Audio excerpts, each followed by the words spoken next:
Okay, so our second hour will focus on two timely topics that are related to agricultural markets. The first topic being geographical indications, the second topic being antitrust. Many people are not familiar with geographical indications, but it's a very important topic. It's of growing importance, I think, with regard to the international dairy trade in particular. And there was a U.S. Recent U.S. federal court case that was decided, or actually decided last month, that I think emphasizes the timely nature of this topic. Our presenter for the first topic is Chloe Marie. Chloe is a research specialist at the center. So Chloe, it's all yours. Thank you, Ross. Oops. Yes, okay. So in a nutshell, a geographical indication is an indicator that you can find on a product packaging. So usually in the form of a name or a sign. And a geographical indication is used to identify that the product originates from a specific geographical territory and that it has unique features or reputation originating from, say, a specific geographical territory. There must be a link between the name of the product and its geographical origin. A geographical indication can be used to identify agricultural and non-agricultural products like handicraft or industrial products. But most importantly, a geographical indication protects the name of the geographical territory in which the product originates, along with the territorial uniqueness of the product against any usurpation or misuse of the product. And that protection can only be secured upon registration of the geographical indication with the competent national authority. So let's look at champagne, for example. We know it is a sparkling wine that is produced from grapes grown in the French region of Champagne, following a specific process of blending and fermentation. So the law in France says that sparkling wine produced outside of the Champagne region cannot be called champagne. And it provides legal recognition to the name, and the extent of that protection has an impact on international trade. So to illustrate such impact, I would like to draw your attention to a recent dispute between France and Russia concerning the use of the name champagne. Last summer, Russia adopted a new law regarding trade in alcoholic beverages that imposed champagne importers to label their champagne sparkling wine for bottles distributed in Russia, while Russia reserves the name champagne in Cyrillic for Russian producers of sparkling wine. So the implementation of that Russian law was put on hold until the end of 2021 to give time for discussion between France and Russia. So as you can imagine, champagne producers, but also the French government were caught off guard because a change of the name champagne for sparkling wine would have a significant impact on trade and harm French imports. Russia is a major exporter of champagne, and it would be a setback for French importers who rely on the reputation of their product when selling champagne, and champagne sales are likely to drop significantly. So my point here is that a product name is not just a name. It has some consequences for domestic imports and more generally for international trade. Champagne is a protected name, but not all countries give it the same legal recognition and protection. So now let's see how geographical indications are protected in the international markets, but also in the US and in the European Union, and what are the consequences on trade. So protection of GIs is generally ensured through international agreements. One important international agreement is the World Trade Organization Agreement on trade-related aspects of intellectual property, that we also refer to as the TRIPS agreement. So this agreement applies to all WTO members, including the United States. And the TRIPS agreement provides basic principles for the protection of GIs under 3 articles. First, we have Article 2, which provide a definition of what are geographical indications and requires each member of the agreement to provide legal protection to GIs against usurpation. However, the language in Article 22 is not specific about how members should choose to assure such protection. Then we have Article 23, which specifically deals with the protection of wine and spirit names. And then we have Article 24, which provides some exceptions to the protection of GIs. It says that members of the agreement do not have to protect GIs if the names they do protect became a generic term in their countries. Another exception is that the protection of GIs cannot conflict with trademark rights that have been previously acquired in good faith. So WTO members must abide by the terms of the TRIPS agreement, but it is up to them to decide how they want to ensure protection of GIs, generally either through specifically crafted legislation or trademark system. So in the US, GIs are protected as trademarks under Section 4 of the Lanham Trademark Act of 1946. The US Patent and Trademark Office is the agency in charge of regulating GIs and allows the registration of a geographical name as either certification or collective marks. Both are a type of trademark. So certification mark may take the form of a name, sign, or logo on a product packaging, and it certifies that the product meets specified standards.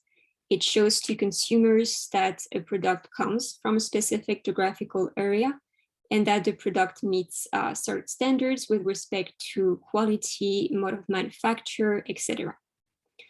Individual companies usually own certification marks. The owner of a certification mark is the only one who can exercise legitimate control over the use of a mark and determine the standards each producer must comply with to use the mark on their products.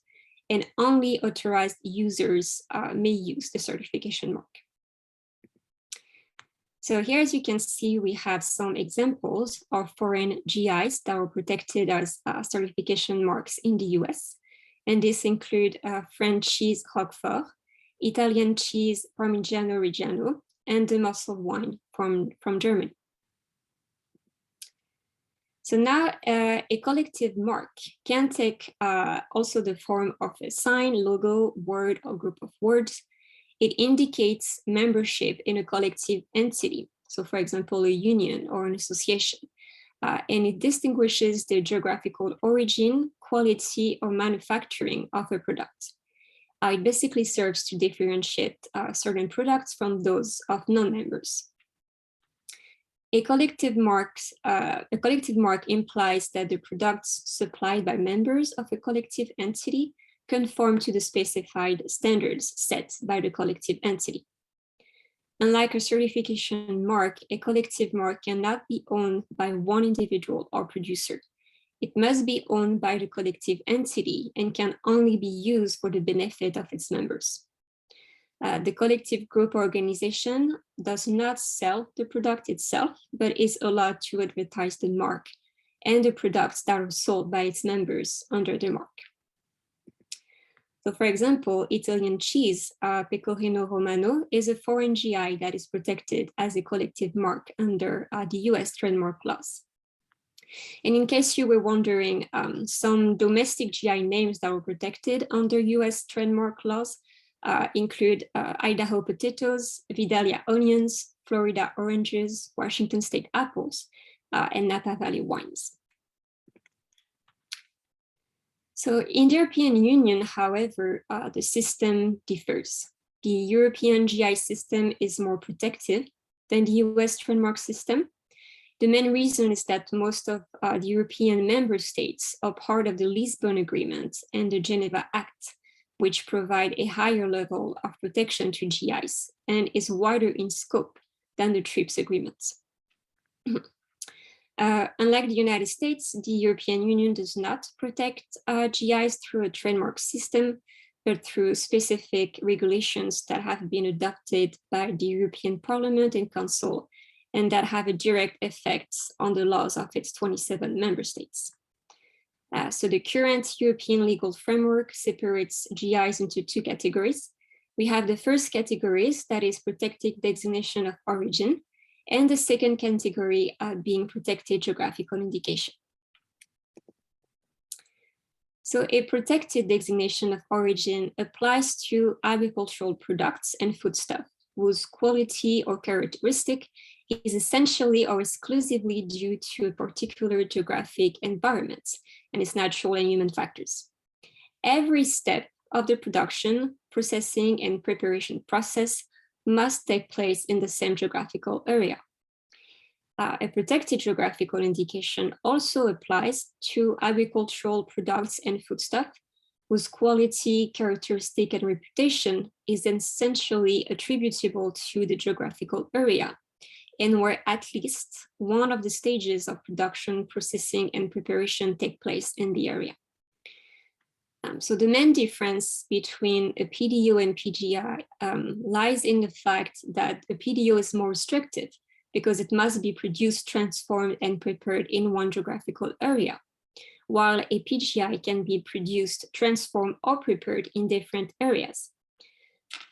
So even though European GIs are similar to US trademarks in the sense that they both identify the origin of a product, they remain somewhat different. A GI identifies a good as originating from a specific place. On the other hand, a trademark identifies a good as originating from a particular company. Another difference is that a trademark is a private right. It belongs to the company that created it, while a GI is a collective right, and it belongs to any producer producing a good in the region identified by the GI. Also, a GI is closely linked to a specific geographical area. And as I just mentioned, a GI may be used by any producer as long as production is located in the area of origin and that the product is produced according to the specified standard. But a GI cannot be used by someone located outside that area. And on the contrary, trademarks can be licensed to anyone, wherever they may be in the world, because what matters is that a trademark is linked to a particular company, not to a specific geographical area.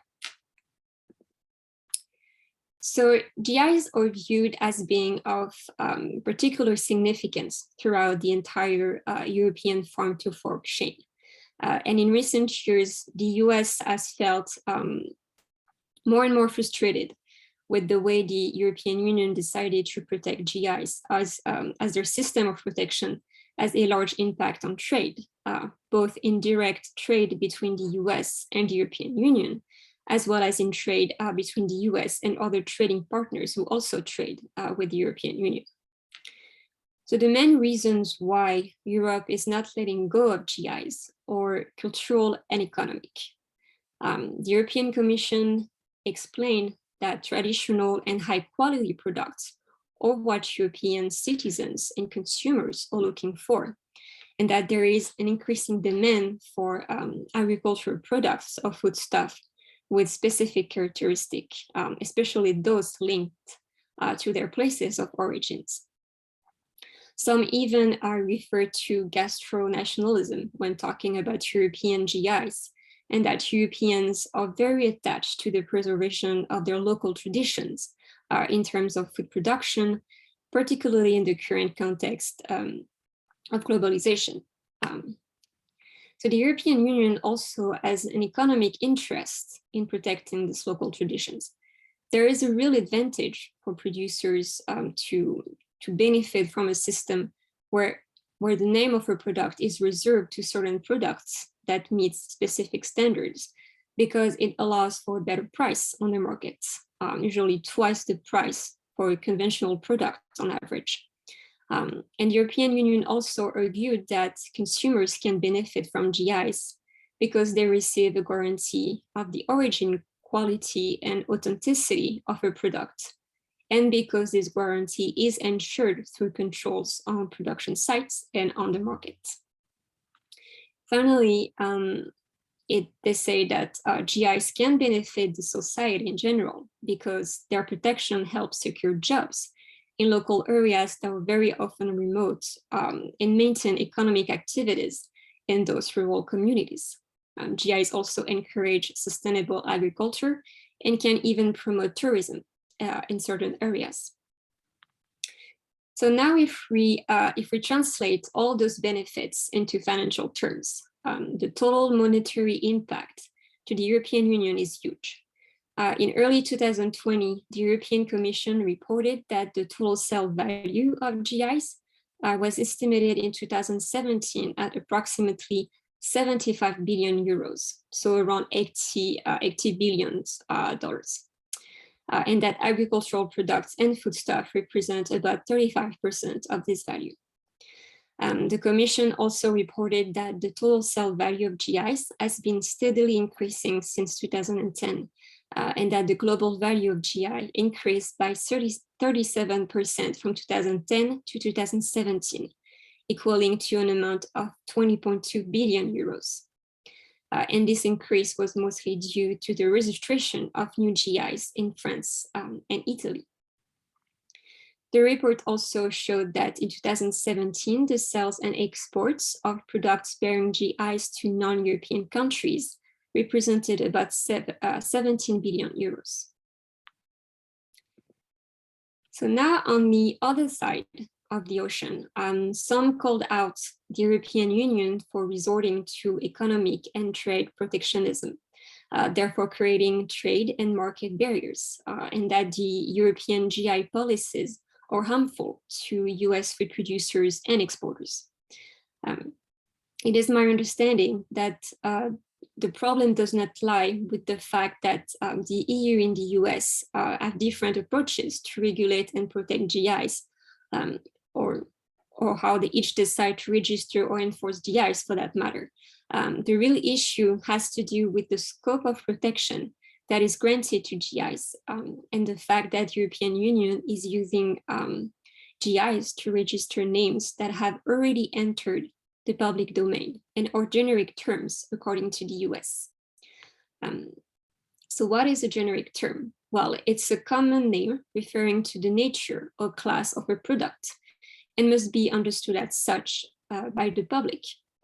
Anyone can use a generic name because it has no distinctiveness. And that even applies if the generic term relates to a specific geographical area. For example, Parmesan cheese in the United States is a generic term. Parmesan is the English translation of Parmigiano Reggiano, which is produced exclusively in the region of Parma in Italy, and is protected as a certification mark here in the US. But contrary to Parmigiano Reggiano, the term Parmesan is not protected and is widely used among US consumers because it indicates a type of cheese. So when you go to the grocery store in Europe and you want to buy Italian Parmesan, you will be getting Parmigiano Reggiano coming all the way from Italy because that's simply the law. But when you go to the grocery store in the US, you can buy Parmesan, but it means that it does not come from Italy and that it was likely produced somewhere in the United States or in another country outside of Italy. The cheese, brie, or mozzarella are also generic terms, but their use could be at risk because of the European interpretation of GIs. So the issue for US food producers is that some of these names have been used for generations and have become common names for certain types of food. And these common names have also become part of brand names. Think of Tillamook medium cheddar or Sargento shredded mozzarella brands, for example. And if a generic term becomes a GI, it means that US food producers would have to change their entire branding name and strategy, which could be economically harmful to them, especially for small producing companies. On this point, in late 2018, the US Dairy Export Council prepared a special report and found that European GI restrictions, if implemented in the US, would significantly limit the use of common cheese names and would dramatically reduce consumption of US produced cheese subjected to those GI restrictions. It would also reduce demand for US cheese exports, while US imports of European GI labeled cheese would increase by 13%. So there is currently a dispute going on between the US and France and Switzerland over the use of the cheese term Gruyère. And I think it is a perfect example to illustrate the different perception one country to another can have on the use of a name. So it all started back in September 2015, when two associations, respectively Swiss and French registered, jointly filed an application with the US Patent and Trademark Office to certify the name Gruyère as a certification mark in the US and recognize it as originating from the Gruyère region of Switzerland and France. So a group of dairy forward organizations and importers that included the US Dairy Export Council and the International Dairy Foods Association opposed the trademark application. They claimed that the term Gruyère is a generic name for a type of cheese in the US, and as such cannot be registered as a certification mark under US law. The group submitted record materials and evidence to establish the genericness of the term Gruyère. Among other things, they argued that the term Gruyère is not limited to a cheese produced or originating in France or Switzerland, because non-Swiss and non-French foreign producers already produce and sell Gruyère in the United States, with some producers coming from Germany or Austria, or even the United States itself. So the USPTO agreed, and in August 2020, they concluded that, quote, purchasers and consumers of cheese understand the term Gruyère as a designation that primarily refers to a category within the genus of cheese that can come from anywhere, and they rejected the trademark application. So the French and Swiss associations, they appealed the decision, and the matter was brought before the US District Court for the Eastern District of Virginia. They argued that the opponent group failed to demonstrate that the term Gruyère, quote, lost all significance as a mark. But very recently, as was mentioned, on December 15 last year, the court granted summary judgment and dismissed plaintiffs' claims. Unfortunately for us, the court did not make public its opinion, so we don't know what its reasoning was made of, but that's a victory for the US, though it is more likely that this decision would be appealed again by the two associations.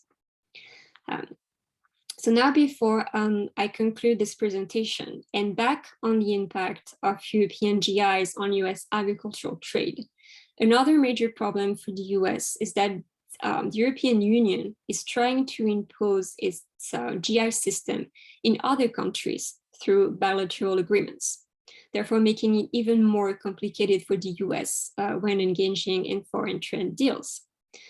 So the United States see European GI restrictions negotiated in those bilateral agreements as a conscious move from the European Union to repossess the use of these common names and prevent other food producers from marketing their products using these common food names. This bilateral agreement could have the impact of restricting the future sale of US exported products using these common names to these other countries. So the issue between the US and the European Union over GI protection is really not about the fact that GIs are intellectual property rights, but is about the European constant effort to restrict common names that have been used as such in the United States for generations, and the inevitable disruption to foreign trade activity. So that's it for today on geographical indication, but for those who would like to get CLE credits, the CLE code for today's session is cheese. And thank you all for your attention. Thank you, Chloe. And we thought about having Gruyère be the code word, but we thought that might be hard for everyone to spell. So we thought cheese would work better. Okay, thanks again, Chloe. If anyone has any questions, please put those in the Q&A feature, and we will address those questions at the end of this session. The second part of this session, Brooke, if you want to go ahead and take over the share. Okay. The second part of this session will focus on antitrust issues. Our presenter will be Brook Duer, staff attorney here at the center. And antitrust is certainly a timely topic as well. After we chose the topics for this session, then President Biden spent some time addressing this issue as well. So I think that kind of highlights that it is a very timely topic. So I'll turn the floor over to Brooke to talk about antitrust. Okay, thanks. Can you see my screen? I can see your screen. It looks good. Yep. Okay, good. And by the way, just for people who were listening closely there, I misspoke at the end of the last session, and I put it in the Q&A as well as in the chat function. Technically, you can sell E15 fuel between September 16th and April 30th. The time when E15 is not able to be sold now in the United States is between May 1st and September 15th. So it's not, I was just getting a little carried away there. It's not a complete ban. It's simply a ban in that window of time. And I did look up while we were on a break, the corn lobby in the Midwest is sort of directing their efforts now towards some sort of a state-by-state approach in the Midwest, at least. In other words, what they're calling a Midwest solution. And I'm not exactly sure how that's going to work under the Clean Air Act, but there may be provisions in there. I'm not a good student of the Clean Air Act and all the little provisions. Okay, so what we're going to talk about now is antitrust and litigation and enforcement, but the things that the White House has been doing lately have sort of overshadowed so much that I'm going to probably spend a lot more time on that. But in any event, again, these are all sort of under the general rubric of emerging legal issues in markets. Here we have, a situation where the White House is injecting itself directly into this particular issue regarding agricultural markets, which I find to be quite astonishing, really. Okay, now let me try to advance. There we go. Okay, so there's two parts to this discussion. Again, there's the White House and the executive branch actions that have been going on. It's pretty much since July of 2021 that the White House particularly has been sort of injecting itself into this issue of antitrust, anti-competitive behaviors, consolidation at the top and particularly, of course, in the protein sector. So again, I'm going to stick to beef, pork, and poultry, but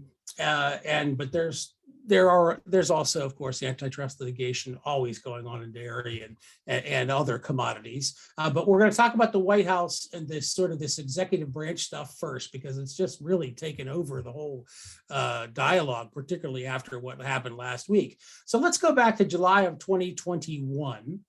And that was the beginning of this entire sort of campaign, shall we call it, or focus of the White House to begin to single out the protein sectors, and they're really singling out beef in a lot of ways for particular comment.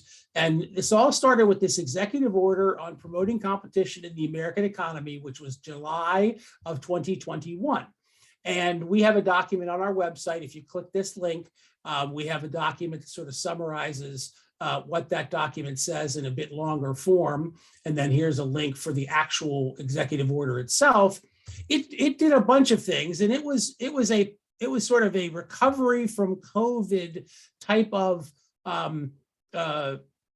executive order that talked about competition in all sorts of sectors, healthcare, even in the employment sector, and with wage issues and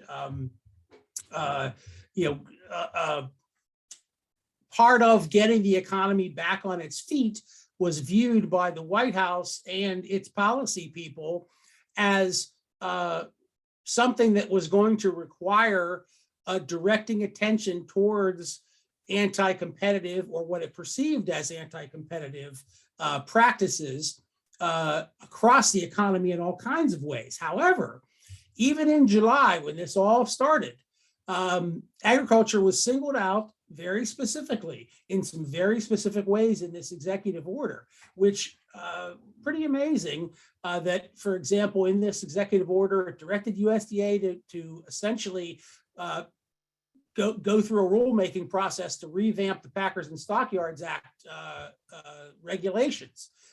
And talked about making it easier for farmers to bring and win claims, stopping chicken processors from exploiting and underpaying chicken farmers, and adopting anti-retaliatory protections. Things I gotta figure out. There we go. So, and also directed USDA to try to address this issue of product of the USA labeling, because we found through litigation that's the last couple of years that product of the USA can be stamped on some beef that is completely raised on the hoof in Mexico and simply brought into the United States for processing, could still be marked product of the USA. And I think that got, that sort of stuck in everybody's craw, so to speak. And also, specifically, this executive order called out that there was to be this USDA was to develop a plan for increasing opportunities for farmers to access markets and receive a fair return. Colorful language, vague, but very specific in or I should say, vague language, but very pointed in the point they're trying to get across. You can see what they're saying here, and you can see where the policy people are coming from who assisted in the writing of all of this. And then we even have the whole issue of working on your own equipment. There was a direction that encouraged FTC to attempt to limit equipment manufacturers from restricting the ability to repair your own. And then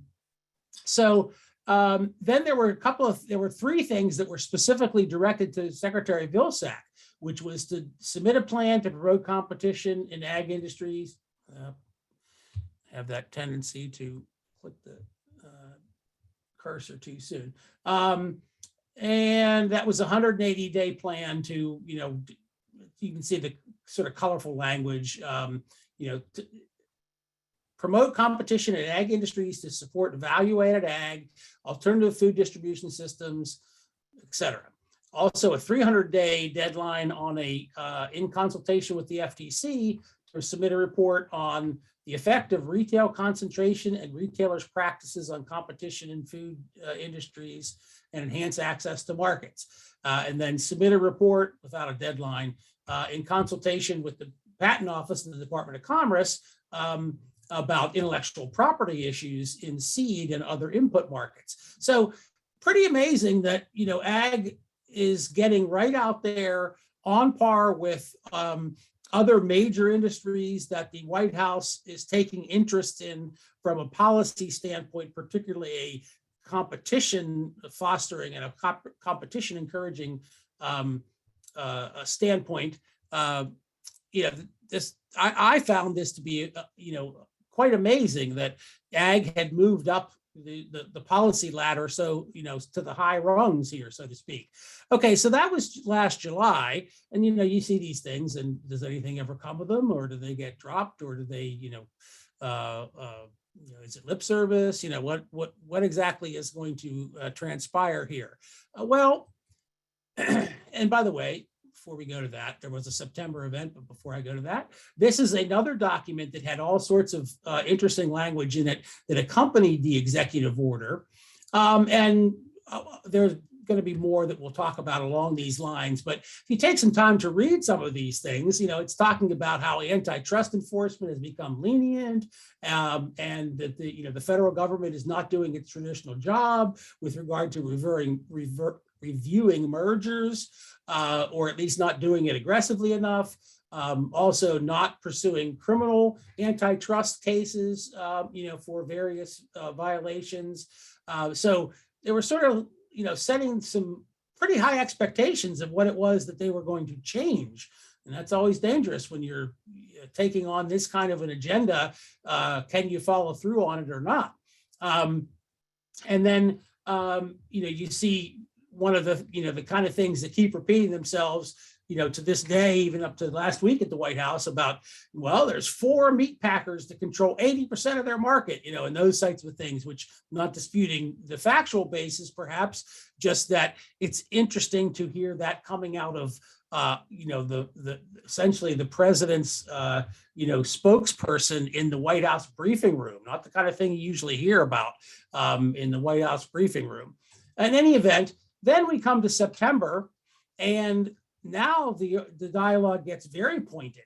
On September 8th, the White House was, and there was an interesting sequence of events here, which is that there was a consumer price index report that was coming out, and pricing for various consumer goods, including food for sure, was going up. And the White House came out with this pretty significant statement and series of statements called "Addressing Concentration in the Meat Processing Industry to Lower Food Prices for American Families." And there was, again, a full-blown press briefing, just like this when this executive order came out, where Secretary Vilsack was there, and this National Economic Council Director Brian Deese was there, as well as the usual press secretary that we are become used to, and to address, and this document was meant to address a corporate consolidation problem with meatpacking giants. So it's laid out right there. That's who they're, who they have in their sights, so to speak. Measures to reduce consumer prices, increase farmer and rancher earnings, create a more competitive food supply chain, stepping up antitrust enforcement that they had said in July was lax and lenient, and legislation to make cattle markets, more transparent and fair. And so all of these things, of course, have been things that we have heard over and over again over the last couple of years, particularly in the beef realm for sure, but in other protein areas also, and in many aspects of ag. We all hear these, we all see the stats, and try to keep up on particularly the consolidation can become alarming. And I always wonder if the Biden administration were in charge when the DFA acquisition of most of Dean Foods processing plants. I wonder what they would do, having staked out these kinds of positions. They would be hard pressed to be approving that, I think. In any event, the other interesting thing about this particular, you could call it a white paper, I think I called it here a policy outline. It's quite extensive and quite interesting to read, to see these kind of statements being made, by the White House, very specifically and pointed and directed at very specific players in a particular industry. There was all sorts of charts and graphs that were attached to justify their position or their positions. And I'm going to go over some of those. I think they're really interesting. First one was, okay, here's their support for this beef price increase being a big chunk of the sort of consumer price increases, particularly at the grocery store. Here's beef over here on the left-hand side, and no doubt that that appears to be what it's showing here, which is that the increases over the last 3 months, from May 2021 to September, June, July, and August. That would be this orange line here. And then the last 9 months or so, I guess it would have been at this point, is the gray line. And beef certainly does look like number one in terms of, grocery price increases. And of course, pork is number two. So poultry looks to be number three. So there you have, what the White House is pointing out. Now, in this document, they also have these little charts, which are poorly reproduced here because that's the best ones that I could get. The reason that I even put these in here is just to show you that what the White House likes to start talking about in this particular document, and is a little bit of a change maybe for those of us in the industry versus, what these policy people that work in the White House, sort of how they look at things. They're looking at the processing plants as like this pinch point in the middle of an entire flow of product, which, I think maybe people in ag more look at it like, well, this is all one industry. This is the cattle industry. And, there may be multiple, there may be multiple places in here where there is maybe supply chain issues, or there may be, some pinch points. But they're really looking at it like, well, these red boxes are, they are an industry unto themselves, which is causing problem for everybody else in this sector.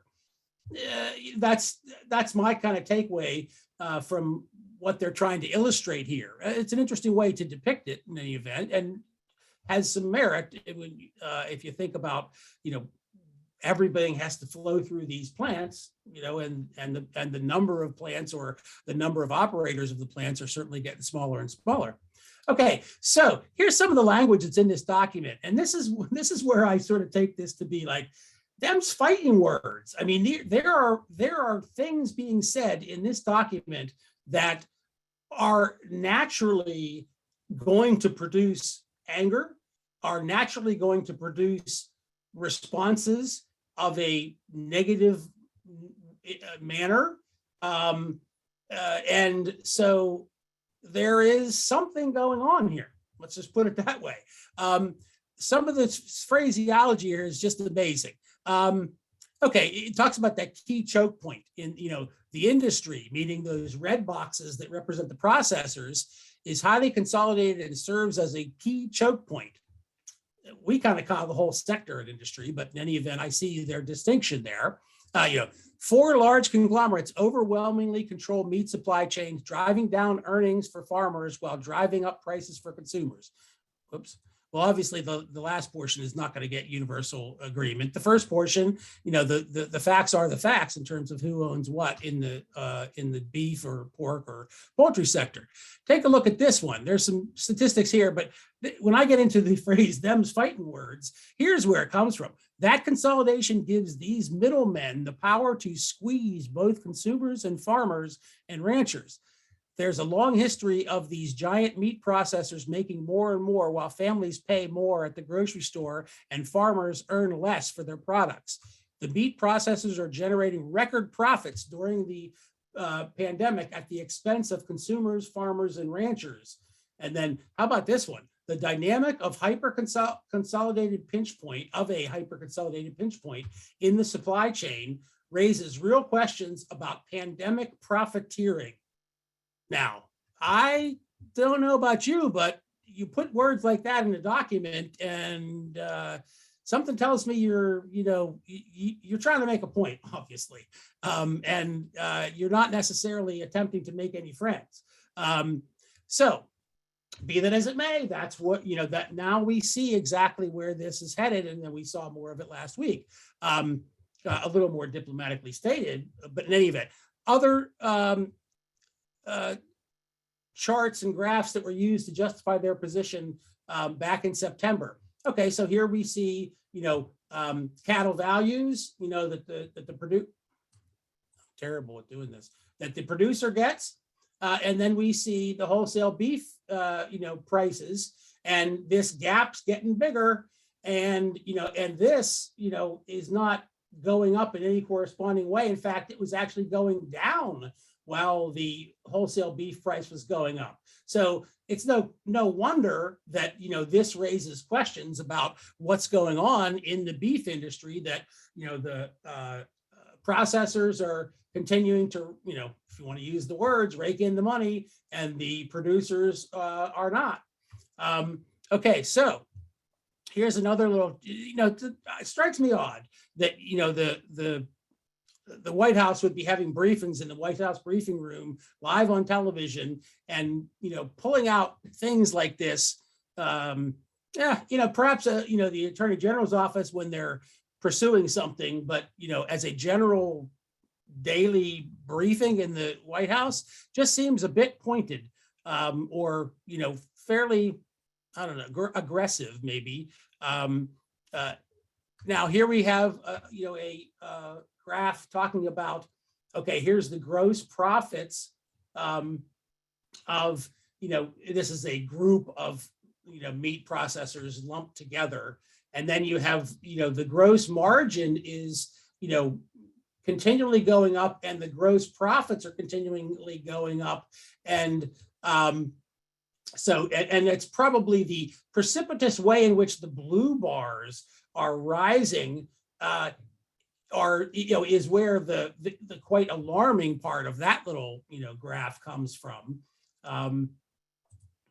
Here's one that is again is sort of like aggregating net income, but when you look at 2020 and then here's 2021, and this is how much more this particular group, whatever group it is, subset of meat processors is taking in.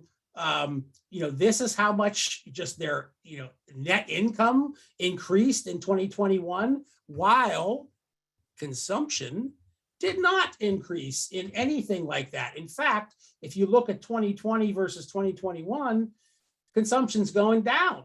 So how is it that these blue bars are going this way when consumption is actually going down a bit? So these are legitimate, eyebrow raising graphics that the White House is putting out there. Okay, so then we go forward to just last week, and that's when we had this another sort of chapter on, I guess that's Monday. There was another one of these sort of public events where they had this roundtable press conference with Secretary Vilsack there, and they had the Attorney General there. And they had a couple of producers there. Nobody from the meat processing end, just to be clear about that. And that's, they've taken some heat from that sector because of that. But they were there to talk about anti-competitive industry practices and announce this administration's, what they were calling the action plan for a fairer, more competitive and more resilient meat and poultry supply chain. And that's a specific document, and it is quite enlightening to take a look at. And here is a link to it. And, it's in the White House, it's on the White House's website there, just like any other major policy document that would, be posted to the White House's website. So again, this is moving agriculture, and particularly the protein sector issues and anti-competitive issues in the protein sector, to the top of the policy ladder, way up there at the top.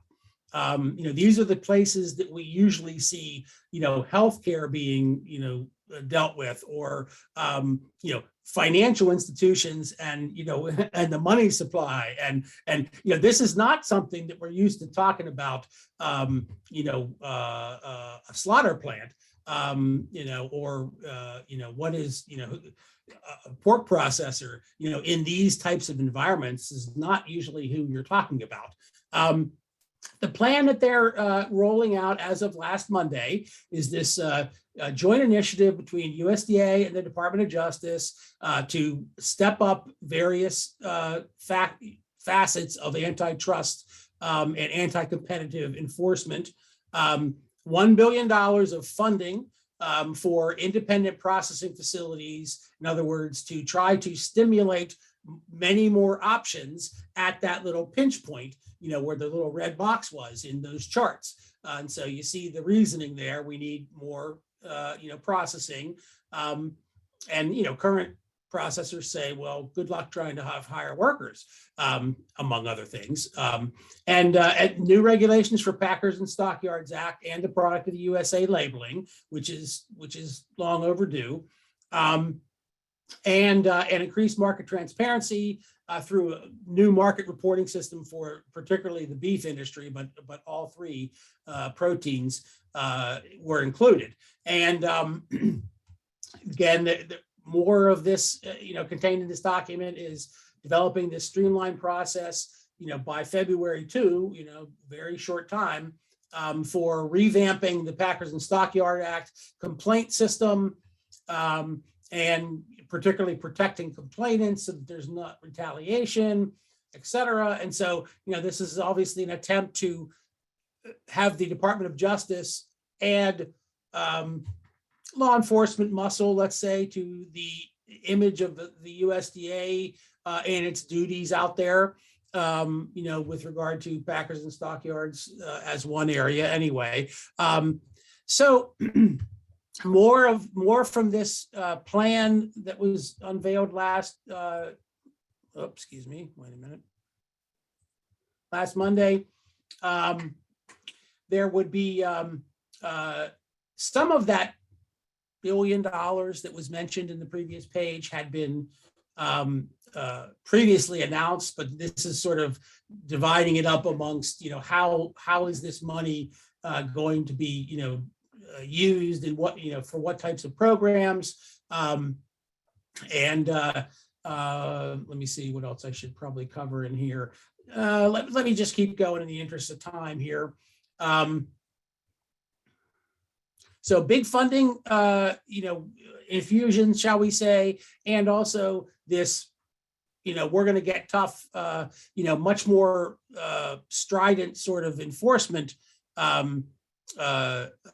posture being taken.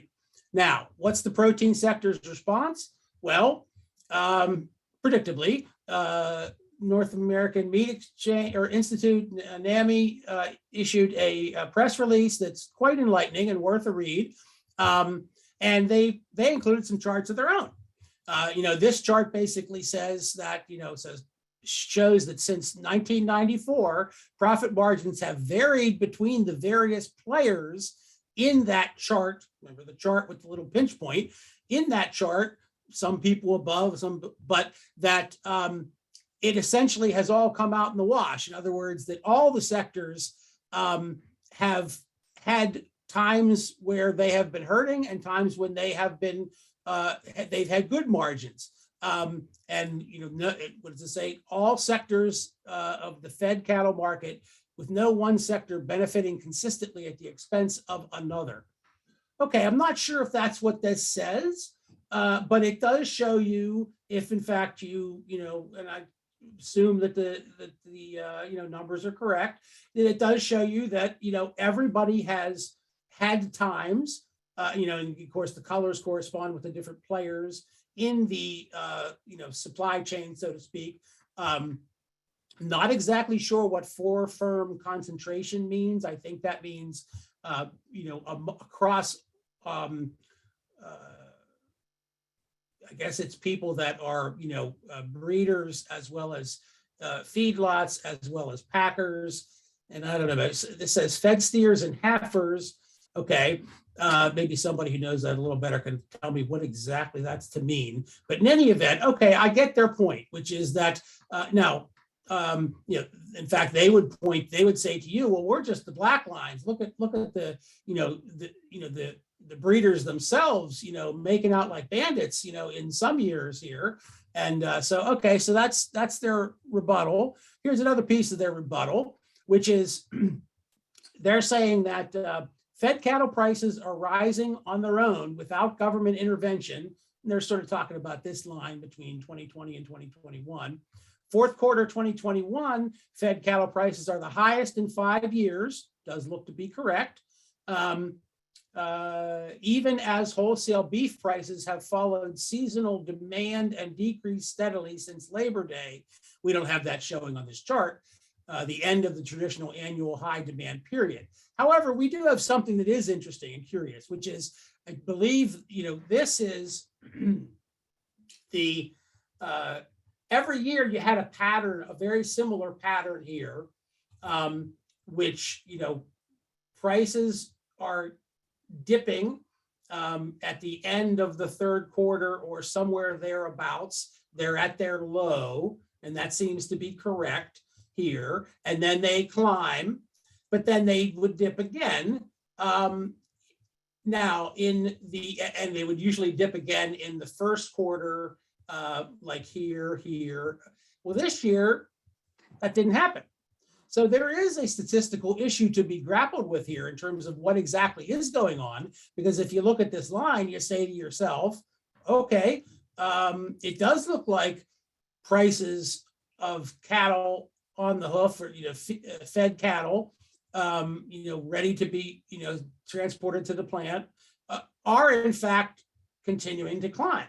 So there's an issue there. So again, we have the battle of the economists here. Now, Ross, are we out of time completely, or can I just? Well, yeah, we have 5 minutes. So there's a question. I think if you can. All right, let's do it. Yep, this slide. Okay, I should have looked a little closer here.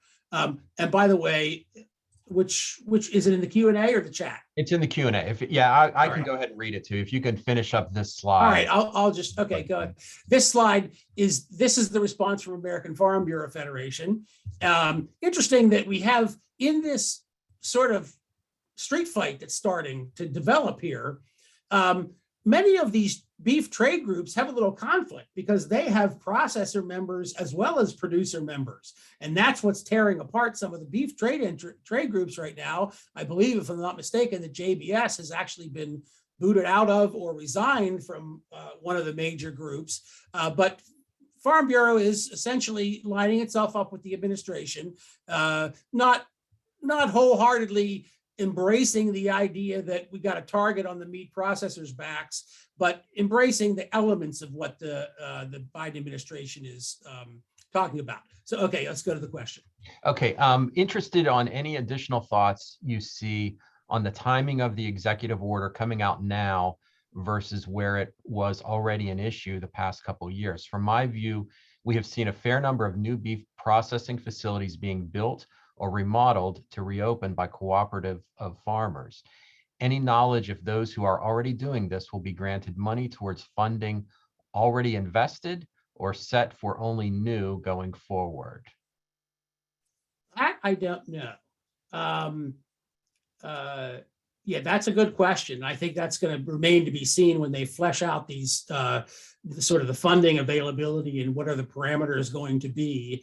That's certainly a very good question. I don't know about the timing. The last time in September, there was clearly this timing, or excuse me, was that the occasion? There was this consumer price index report that was coming out, and so that that was one thing. I don't know at this point what the timing. Yeah, it's a very good question.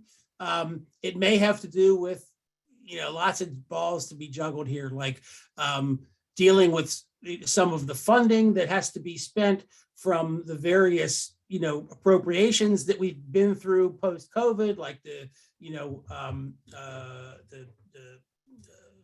American Rescue Plan funding. In other words, they got to push some of this money out before the Farm Bill negotiations start, because you can't be going into Farm Bill negotiations with giant reserves of hundreds of millions, if not billions of dollars that haven't even been spent, from that was COVID relief money. So I think there's something that behind maybe that is. Do we have another question?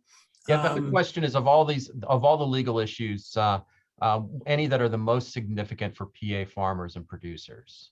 I think that would refer to probably of what the issues you've just been referencing. Yeah, and I think it's harder for us in the environment that we're in.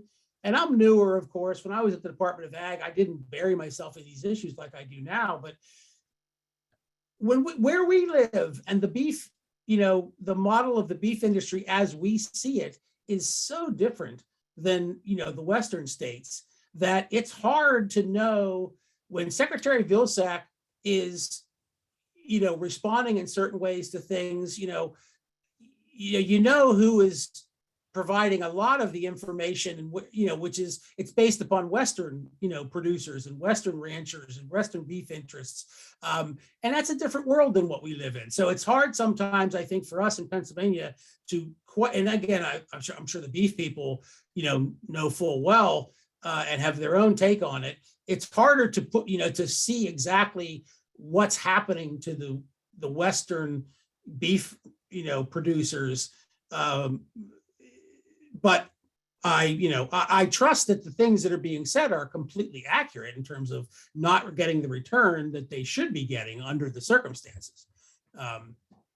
That's my way of saying it's hard for us to judge this issue in Pennsylvania, perhaps, although I'd love to hear from beef producers on that, because they probably could say, oh, we got enough information to judge it.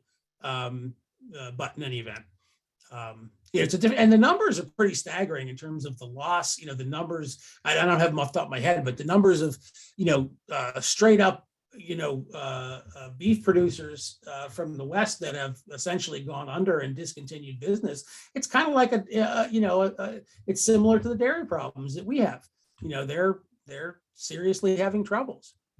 Well, we have reached 3:15, so thank you very much, Brook. And Brook, as he mentioned, his PowerPoints always contain a lot of information that'll be posted. His PowerPoint contains information about antitrust litigation as well that I would encourage you to take a look at the PowerPoint. And the PowerPoint references an ag law tracker that we have on antitrust. And Brook, if you could just jump ahead. So this slide references the trackers. Yeah, go ahead. And I was going to say, on our website, we track a lot of the beef, pork, and poultry antitrust litigation that's going on right now. A lot of it is class action civil, but then there's also criminal, because if you're probably following, there's a lot of people getting indicted, particularly in the poultry industry right now. And I have a lot of information in this PowerPoint, as well as on our trackers, about the various, that's what our trackers kind of look like, about this is the national chicken antitrust litigation that is centered now in Illinois, but covers national issues, and is a civil antitrust class action. And this, again, more about that one. Then there's a pork also, and it actually has two different websites, and I have those in here. And then there's beef. There's also a national beef civil antitrust class action that's in Minnesota. And so there's all kinds of activity going on there. I always say this: if not for COVID, we would probably be calling 2021 the year of antitrust in ag. I mean, honestly, there is that much going on. It's just that we're not hearing about it because it's centered out, in the Midwest and the West, and we're busy with other things. So.